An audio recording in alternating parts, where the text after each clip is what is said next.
ఎందుకయిందిరా అని నేను ఆలోచిస్తే నాకు అనిపించింది ఒకటే, ఎందుకో తెలీదు, నేను ఎవరెవరికి ఎక్కడెక్కడ కావాలో అక్కడ కాలేదు. దానికి రీజన్ ఏమీ లేదు, నా చేతులు నా జేబులో పెట్టుకున్నా అంతే.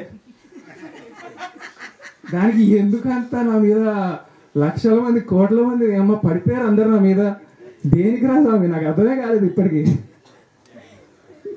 అయితే చాలా మంది చెప్పొచ్చింది ఏంటంటే స్టేజ్ మీద ఒకలాగా బిహేవ్ చేయాలంట. ఏమో మరి నాకు స్టేజ్ మీద ఒకలాగా కింద ఒకలాగా బిహేవ్ చేయడం రాదు. సినిమాలో చేస్తాను యాక్టింగ్, కానీ రియల్ లైఫ్లో చేయమంటే నా వల్ల కాదు.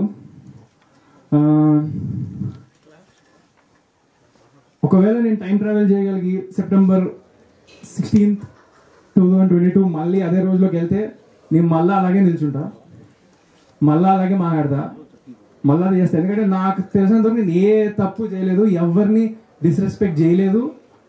మా డాడీ మాట్లాడుతున్నారు, నాకు ఫస్ట్ టైం స్టేజ్ ఎక్కడం, ముందు 30 కెమెరాల పైన ఉన్నాయి, స్టాండ్లు వేసుకొని, ఏం అర్థం కాలేదు నాకు, ఎందుకు పొగుడుతున్నారు నన్ను.